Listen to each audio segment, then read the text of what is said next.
work expands to the time you give it, right?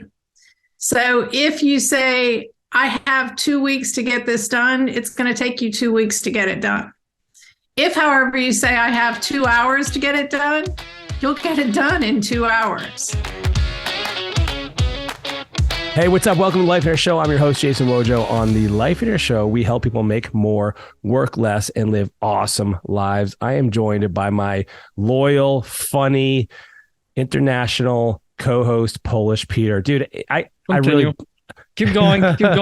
I really built you up right there, man. Don't stop. Don't stop. I just felt like, Peter needs some positive affirmations today. Okay, stop. Okay. We'll keep going. Stop. Dude, Listen. We got an awesome episode today. Yeah, I mean, this is a great episode. I think it's one of the most impactful episodes because some of us, when we were talking about business, you mentioned at one point during the episode of being a solopreneur. Yeah. And, if you have a business that's running, that you are the business, that everything's centered around you, this is the episode to listen because sometimes what hits the fan and then how you go about living life and how you go about supporting your family and things like that. And this particular lady, she is a rock star. And the story that she says, I mean, it blew my mind just listening to her share it.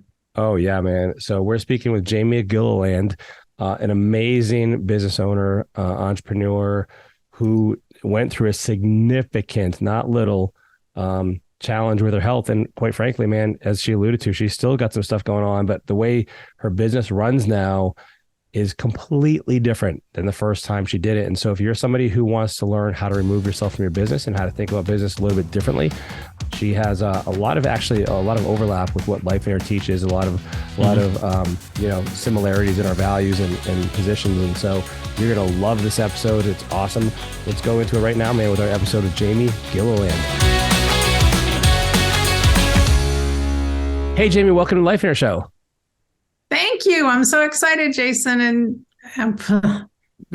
Peter. No, that's okay. You don't have to. It's just, he's there. He's not really much. He's just a fixture.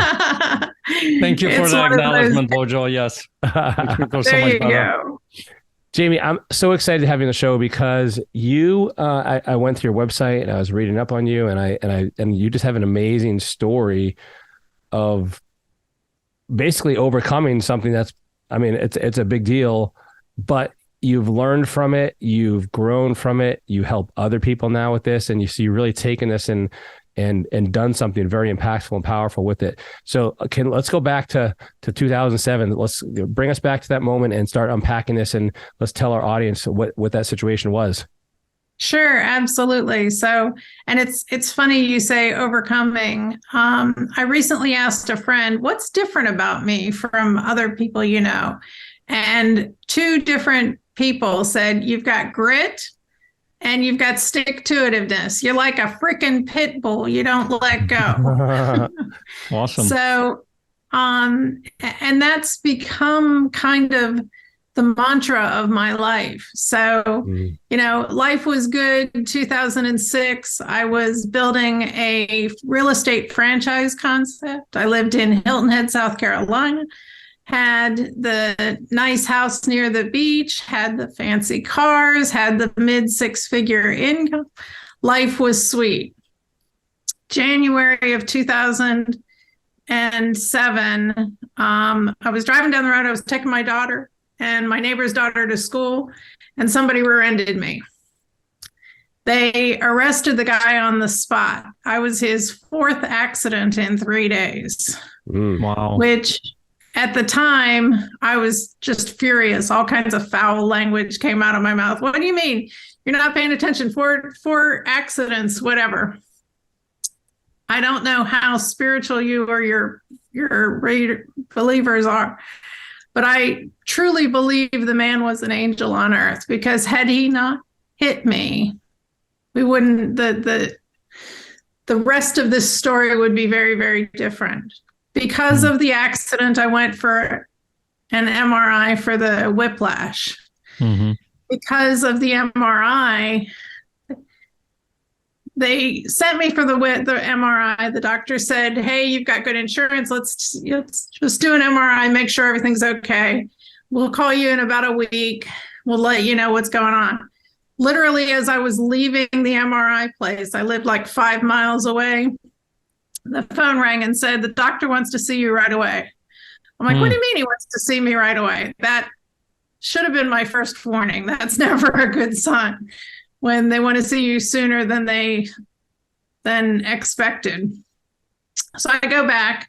The nurse in the office I knew, and she handed me the report, and it said, da da da da da, has whiplash, da da da da da. So you kind of speed read. What I did was I ignored the fact that said massive brain tumor. So the doctor comes in and says, "I hate to tell you this, but you've got a massive brain tumor. It's pushing on your brain stem, and you have about 6 months to live." Wow. And I looked at him and said, "Excuse me, what are my options?" And he said, "Well, there is a surgery, but your chances of survival on it are less than 20%. We recommend you just get your life in order, enjoy your last 6 months." And when the tears stopped flowing and the visions of my children, who at the time my daughter was 10 and my twins were 6. The visions of them growing up without their mother and all the different pieces were just going through my head. It's like a movie that I was watching. And I looked at him and I said, "I want option C." And he looked at me kind of quizzically, like, there is, and he said, "Jane, those are the only 2 options. There is no option C." And I said, "Sure there is." We find the doctor, we do the surgery, I survive, and I get to see my kids grow up and get married.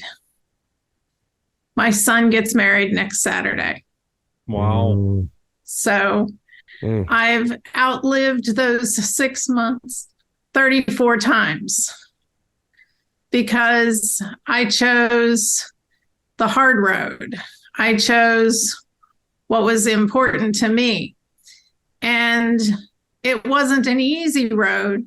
I hit all kinds of things, one after another, after another, after another. But it was my choice. I didn't listen. And my husband at the time, my family, my friends said, you're crazy. The brain tumor is affecting your reasoning. Listen to the doctors, do what you want. Enjoy the 6 months. Don't jump in and do this surgery. I survived. I made it. My business, however, did not. Even though I literally had written the book on how the franchises were going to operate, we didn't have the systems in place for the corporate headquarters. And without me being there, our 34 staff members didn't have an answer to go to. Should I do this? Can I do this? Is this okay? Whatever it is. Because we didn't have the systems in place. So 6 months after the surgery, when my face was half paralyzed, I was going through all kinds of things. I went back to the office to find out. My partner said, "Jamie, we're closing the business." Didn't help. We didn't have the systems, and it was 2007. Real estate market crashed that year. So even though we had sold 3 franchises, we had won the Franchise Market magazine's top 100 new franchise concepts. We had an IPO on Wall Street. All of that didn't matter when the systems weren't in place to support it. So that's when I got really passionate, almost fanatical about making sure that businesses have systems. They know and understand how the systems work so that you can take a vacation. You can deal with life emergencies. I mean, stuff happens. And we have to be able to deal with that stuff and still keep our business afloat. Now, fast forward to 2021. I started in March of 2021. I tried to stop a dog fight, which was not a smart idea. I got bit, broke this bone in my hand, ended up with a bacterial infection that landed me in the hospital for 4 days and 6 months of no using my left hand. Finally, and I'm, on the computer all day long. So I got real familiar with Siri, talk to text, and all kinds of stuff there. So 6 months after that, literally the day before my last physical therapy and doctor's appointment, I had just bought a brand new, beautiful sports car. People thought it was a Maserati all the time. It wasn't, but it was beautiful. Had it for 3 months, less than 3,000 miles on it. And somebody decided to make a left-hand turn in front of me when I was going 45 miles an hour and totaled my car. I don't know if you can see the scar there. Shattered my wrist. My right hand now became unusable for the next 6 months. So I literally had a year of not being able to use one hand or the other. Ended up, it was my best business year ever at that point. So the business sustained, the systems kept things going, my team kept things going, and I literally had stepped out of the business for almost a year and still had one of the best years ever. So wow, the systems, putting the right systems, the automation, and I have a small team. I only have 3 people on that company. So systems can really make a difference in what you're doing in your life and your business. Wow. What a difference. What a stark contrast to the first time you experienced health issues to that. And so imagine a lot had to happen in there. And so let's kind of rewind back. You basically lost everything with your business back when you had the brain tumor. What did you do? Like how did you rebuild? Like what were the steps you took? Well, remember Paul Harvey, the rest of the story? Right. Yeah. 6 months after the surgery, my first husband passed away unexpectedly. The business failed. My house was repossessed. My cars were repossessed. I literally stood in line to collect food stamps to feed my kids. Went from a mid 6-figure income to to collecting food stamps. The place where I lived in Hilton Head, there were no jobs that I could go get. I was overqualified for everything. So I started my site. My company then started it as a small web design company because of the loss of their father. I didn't want my kids to come home to somebody else, so I wanted to be there when they came home.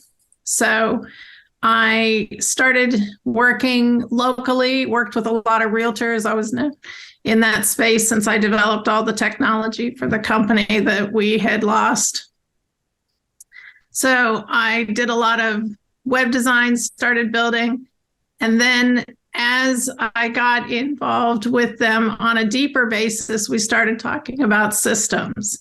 And slowly but surely, I became one of the sales and marketing automation one of the world's, I am one of the top in what I do with Keep, the software I work with.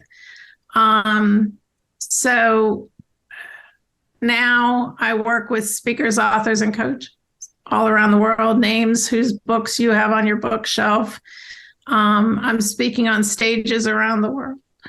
And life is a little different, but it was because step by step, every process that I created for my company or every process around what I was creating for my clients, we created the systems.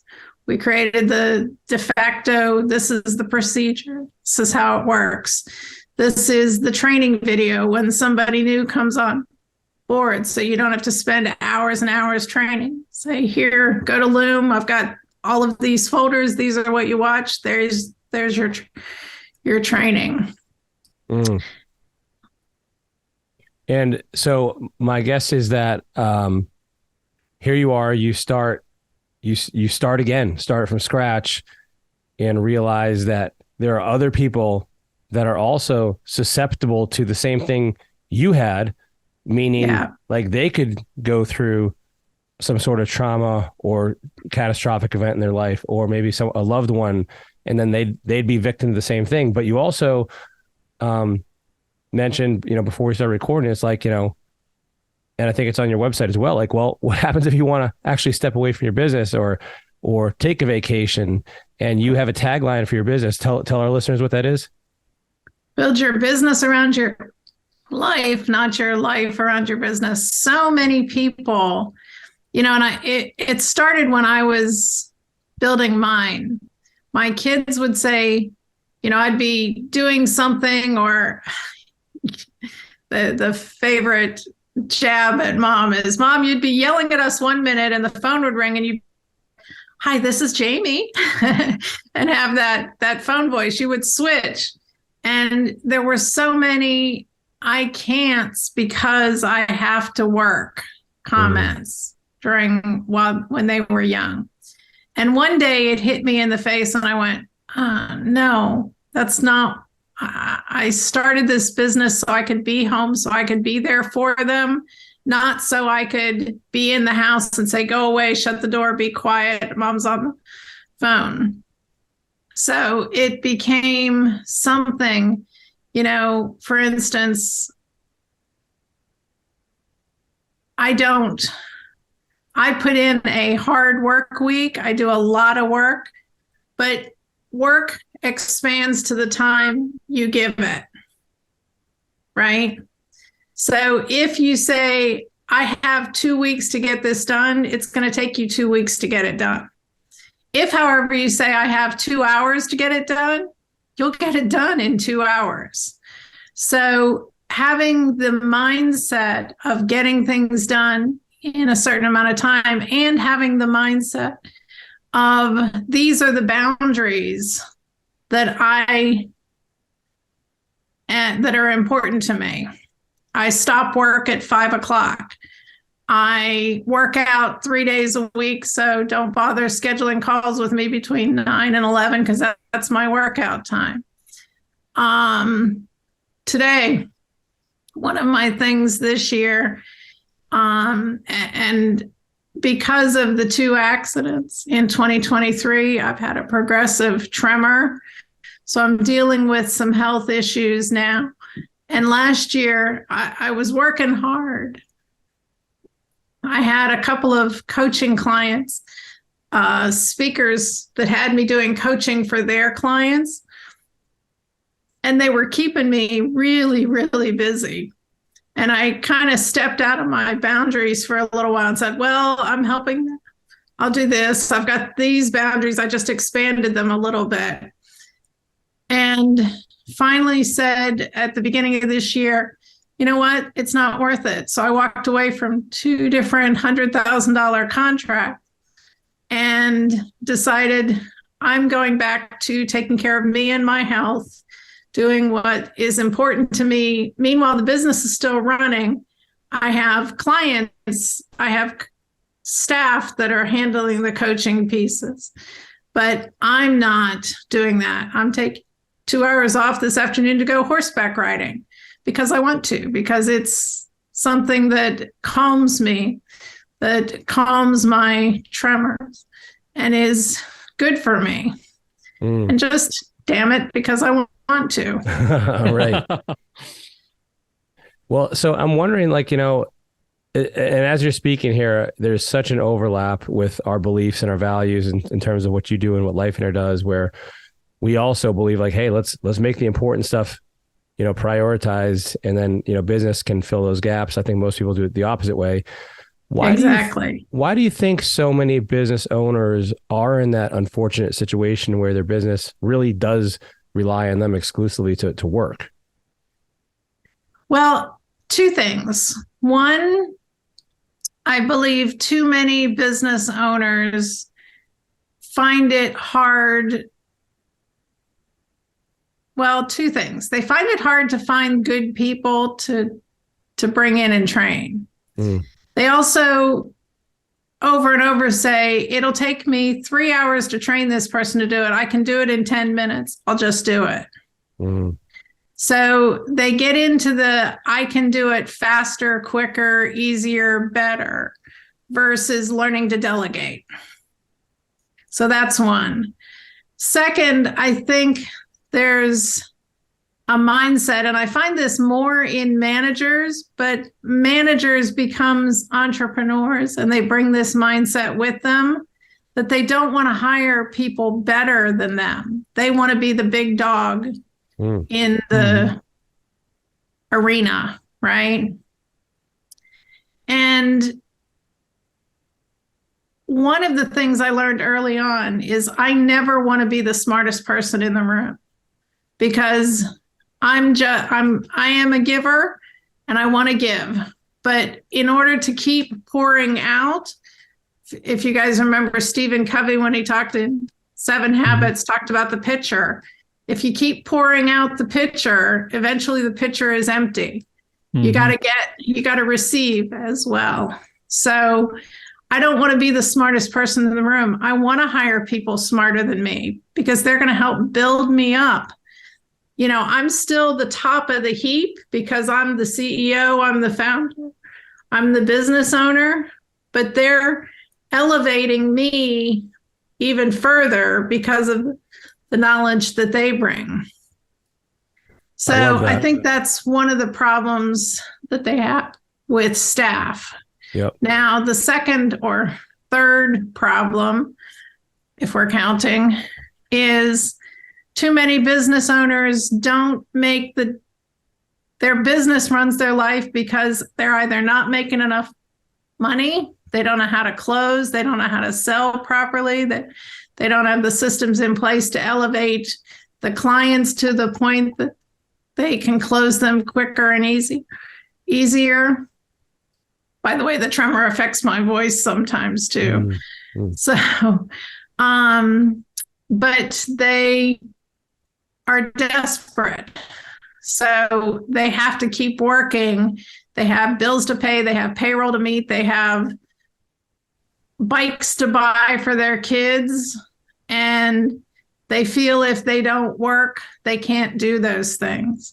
Whereas I find it works better when I set my goals, when I set the intention of X number of dollars per month or per year, whatever it is, and I go about doing the actions that need to be done for those to be realized. I don't worry about the plan up front. Well, how am I going to do this? I just take massive action towards whatever the steps are that I need to do in the time that I allot. And I take massive rests, massive, Covey also talked about recreation as recreation.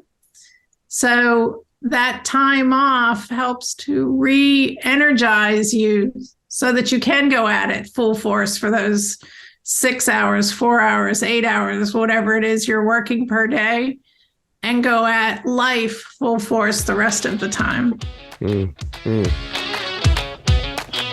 Hey, we'll get right back into our interview, but before I do, I want to tell you about something that's incredibly awesome and amazing, and that is what I consider to be our freedom formula in Lifeonaire.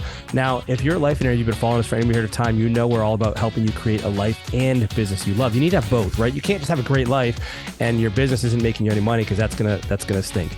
And you can't have a business that completely takes up all of your free time and you're stressed out and running around with your hair on fire, because then you're not gonna have the life you want, right? And so you need to have both of these, and that's why we have 2 events. We do these all over the country. We do a handful per year. Peter and I teach these personally. And this is the Get a Life Getaway and the Business Builder Workshop. So if you don't have the life you want, you need to put together your vision and your plan for what your blueprint for the ideal life you want to live in every single area, and reverse engineer the exact steps to make that a reality. Get to the Get a Life Getaway. If business is your challenge right now and you need to go there first, totally cool. We totally get that. And so come to our Business Builder Workshop, because we teach you how to run a real business, not one that requires you to do everything in it and wear all the hats and have you running around with your hair on fire constantly. Like, that's not a business, that's a job. And it's a bad job because you got a bad boss and you're the bad boss. And so let's get you out of that role. Let's help you create a business you love that works without you. So you have time for the vacations, you have time for life's curveballs, you have time to do all the things you want to do, and the finances to support that and finance it. So go to lifeonaire.com right now.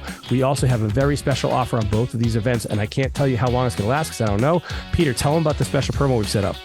So here is the special promo we got for you. Because you're a loyal listener to us, you listen to the podcast, you endure the listening to both of us here every single week, we have a special 50% off coupon. That's 50, half of it off. So when you go to lifeonaire.com, click on the tab up at the top of the page called Events. Pick the event that you want to go to. At the checkout page, there is an area called the promo code. Type in the word podcast, PODCAST. That's my English language. I think I got this right. Podcast, right? Yeah. Hit apply, and you're going to instantly get 50% off your ticket price. Come to the event, introduce yourself to us. We're going to be there. Tell us you found us on the podcast. You got it from here. We love meeting the listeners from the podcast. And let's help you create the life that you want and your business that you love. Let's do it. We'll see you guys at an event soon. Put this on the calendar. This will change your life. This will change your business. Let's get back to our podcast episode right now. You know, that makes a lot of sense. And just kind of rewinding for a second where you started talking about delegation, that is something that we hear a lot of. It's like, I can do it better myself. It's quicker myself. You can't find good people. No one's trustworthy. No one wants to, all of it. Yeah. Is there anything that you've learned? I'm curious. Is there anything you've learned over the years in terms of that process that could help, like a practical tip or a technique that people, or a strategy even, in regards to hiring people? Like, have you found ways to screen for the best people, or where you find them, or traits that you're looking for, like that our listeners can start to kind of look for to shortcut their learning curve to bringing the right people on board of their company? Sure. The one big piece of advice up front, and unfortunately, I think we women fall into it more than men, is wanting to fix someone. I like this person. I can train them. I can fix them. I can, whatever. This is not a motherly position to be in. You want to find people that have the basic skill set or the basic desire to learn the skill set. I have no problem hiring somebody that doesn't have skills yet, but is eager and ready to learn. Not that I want to fix them. I want to train them and make them mine. Most of my people that I'm hiring are either trainers, technical. So they're either coaches or they're technical people. I use a lot of the digital boards, job boards out there. Now, my one tip in that, when you put a job out, automatically you get 20, 30 responses right away. And you're like, wow, I got 20, 30 responses. One thing I've learned is there are people that literally respond to everything. They don't read the description.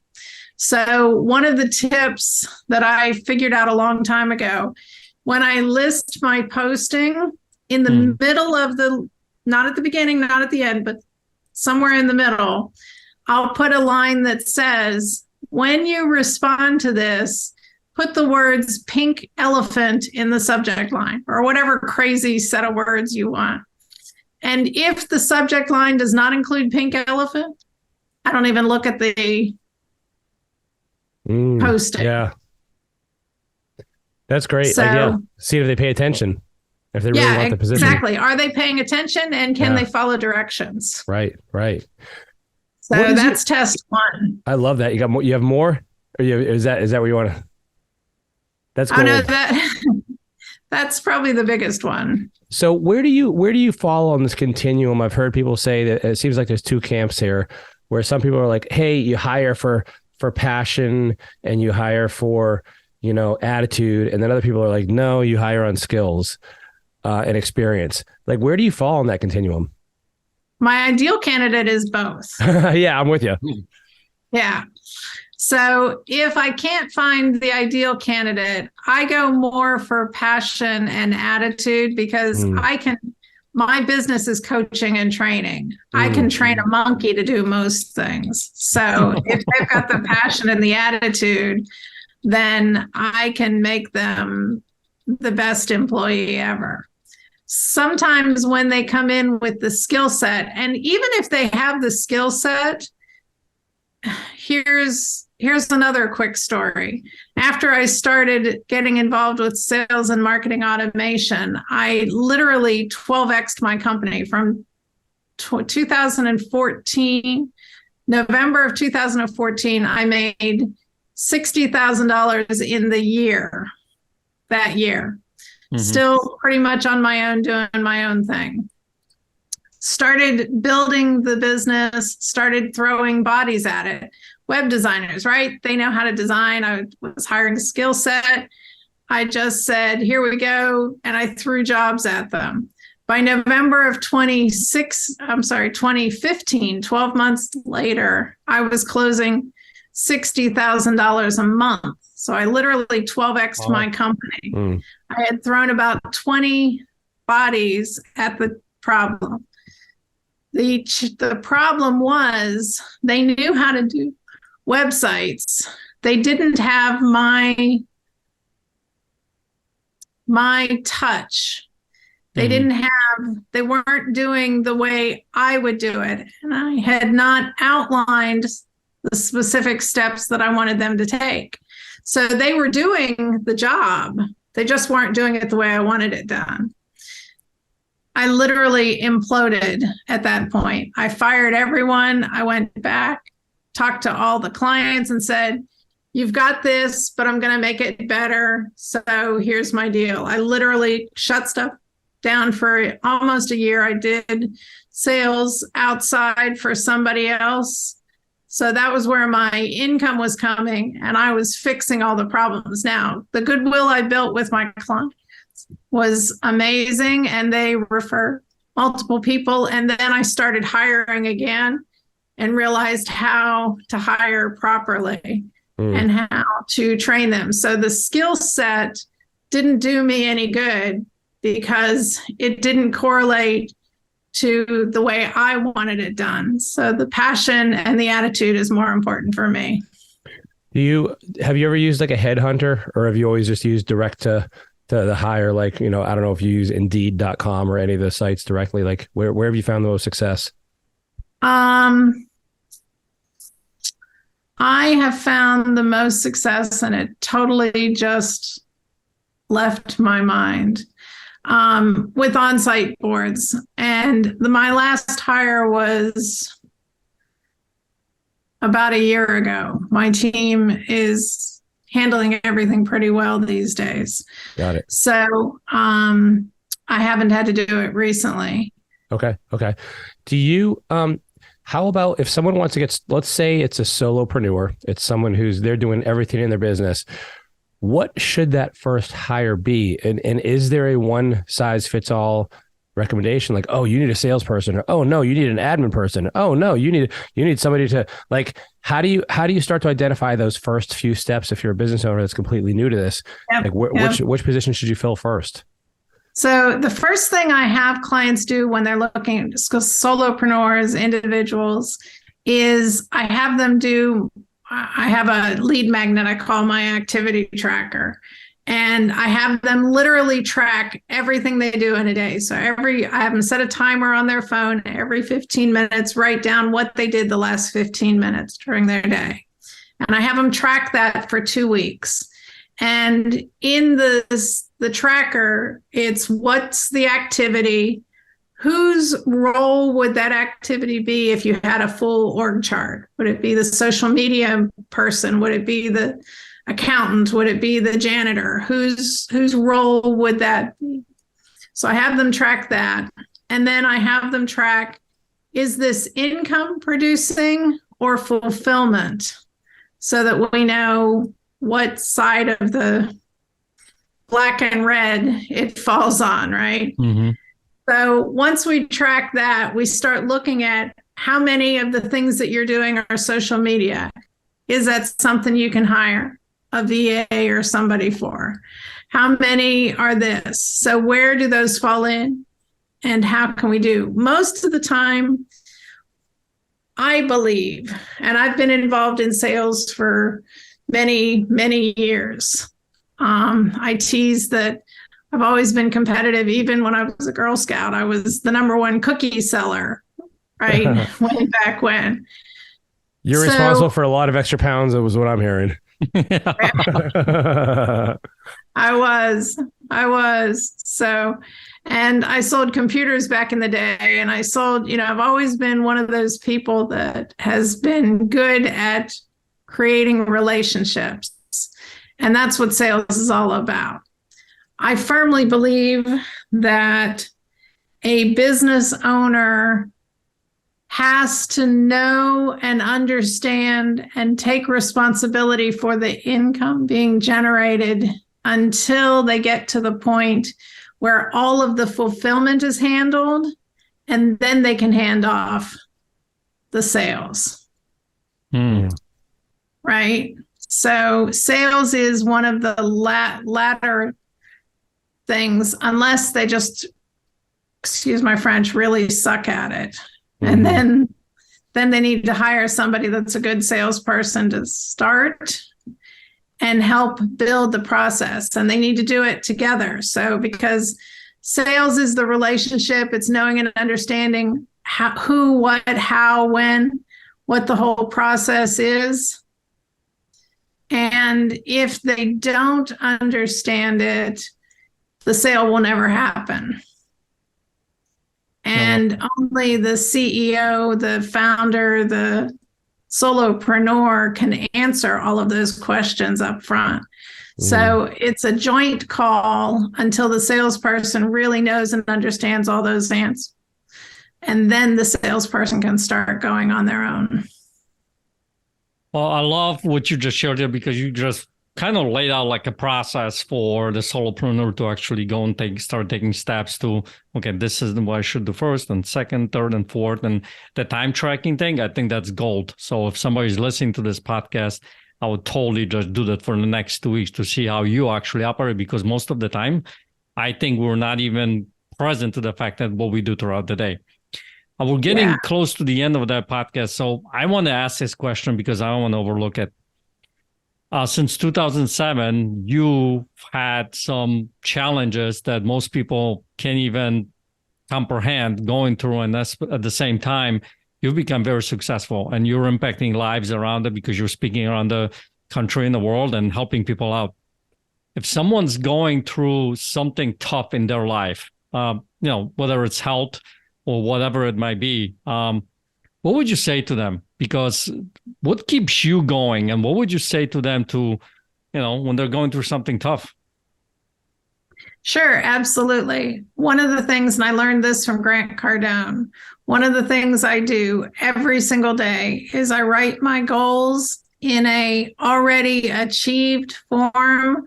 I want to be a multi-billionaire, right? I want to be healthy, fit, and less than 125 pounds.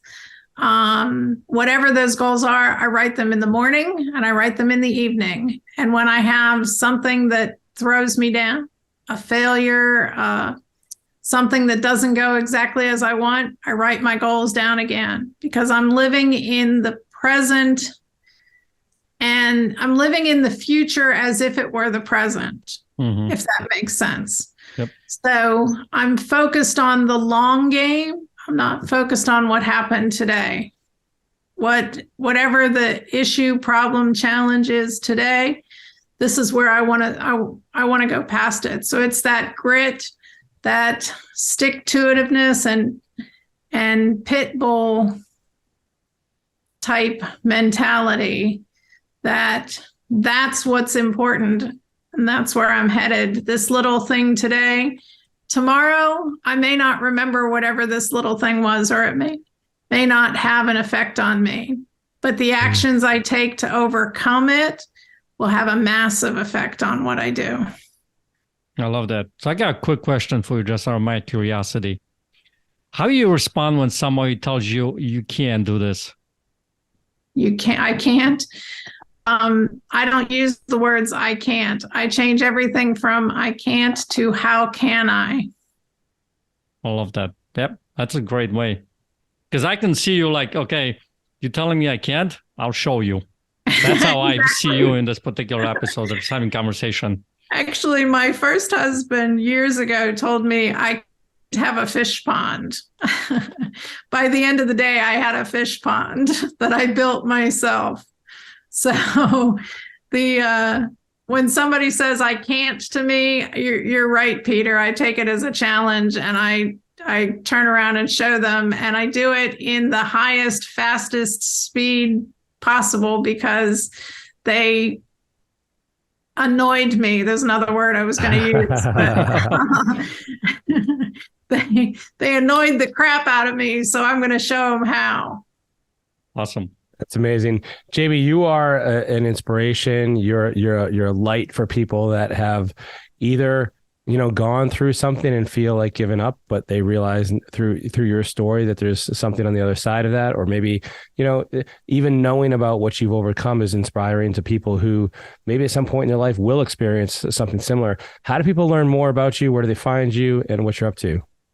Sure. I'm Jamie Gilleland on Facebook. We also just started the Jamie G brand, so you can find that out there. And Jamie at my site, misyte.com is my email. I'm happy to spend 15 minutes with anybody who wants to figure out what their option C is, what their ways of building and growing and scaling. So you can go to meetwithjamieg.com and schedule 15 minutes, and we will happily chat and see what I can do to help elevate and enhance what you're doing in your life. Amazing. Thank you so much for taking the time to be on the Lifeonaire show. Thank you. This has been fabulous. Fun talking with you both. Man, what an impactful interview, man. Like, she reminds me a lot, we've talked with we have a mutual friend, Russ, who had brain cancer and had similar things. And he's struggling now. And here's Jamie, who took this situation and really realized she has to create a business that does not require her. Right. And I love her tagline, which by the way is very Lifeonaire-esque, which is, create a business around your life, not a life around your business, which was awesome. Yeah, so that's such an impactful story, and that's who popped into my head too, Russ too, right? Yeah. And one of the things that I've gotten out of this episode, at the beginning, she said, when she sat down with the doctors and he says, listen, you got two options. Option one is you do a surgery, which you have less than 20% chance of survival. Option two is you got 6 months to live, enjoy it, go and live it, And what hit me is the exercise that we do at the 3-day Get Life Getaway, because we don't go 6 months, we go 3 months. And here's what I love about her, and I think this is how she approaches life a lot, is she goes, well, what's option number 3? Yeah. And I think a lot of us get stopped and say, okay, these are my two options, and that's it. But she goes, what's option number 3? Yeah, what's option C? Yeah. Yeah. Well, dude, and it's so revealing that she said that, because that's her attitude about life. Like, she's not just going to take, hey, this is the way it goes. These are my options, and that's it. She's like, even the way she approaches business is like, well, I'm even if other people are doing it a different way, I'm not going to go that route. I'm not going to have my life consumed by my business, and I'm going to figure out a way to make sure I can remove myself from it. Yeah, it's like, bring it, Yeah. And and I love what she, talked about later on as, solopreneur. How you go about doing this. You finally asked a good question, I think, on this podcast, Bojo. Aha, I knew I could eventually. One of those, this is what, 100 some episodes in, right? Dude, slow and steady wins a race, my friend. Right. Well, you are slow. Yeah, that's a whole different conversation. All right. But here's the thing.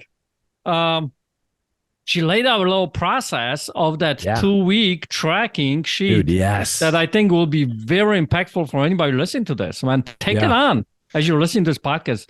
Go and implement this. You'll be shocked of what you are doing throughout the days, I think. So, dude, that was a really good nugget she dropped. And we do something similar at the Business Builder Workshop.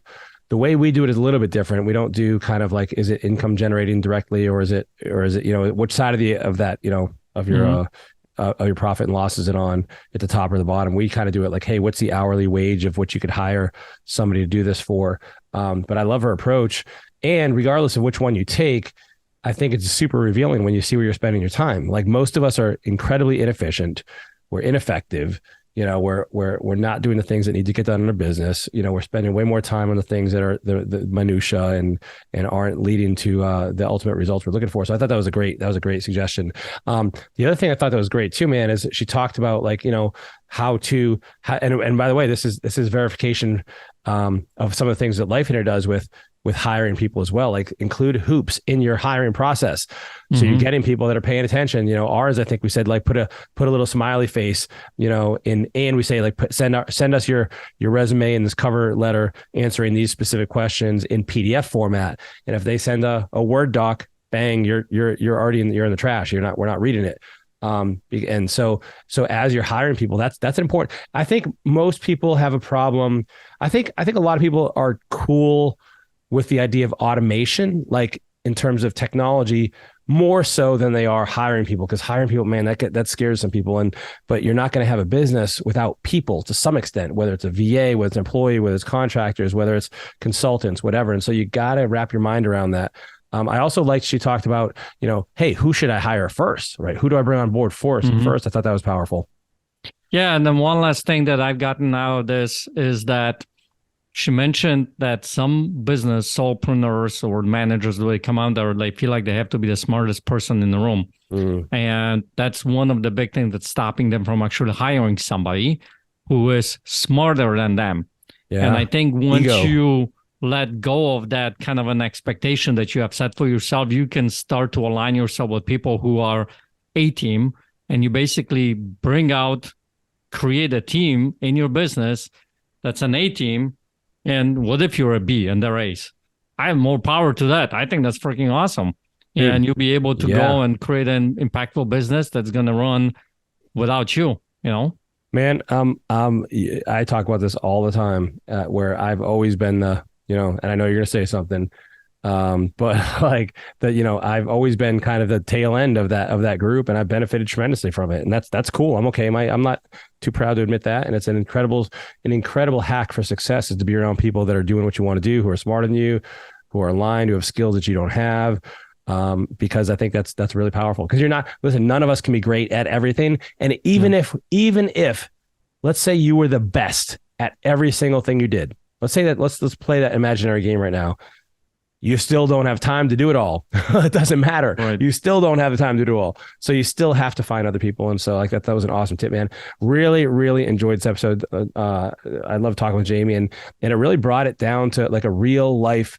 We talk about like creating a business around your life all the time. But when you hear a story like hers of what she went through in car accidents and all these things, and and the Parkinson's like symptoms that she's experiencing now, it makes it real.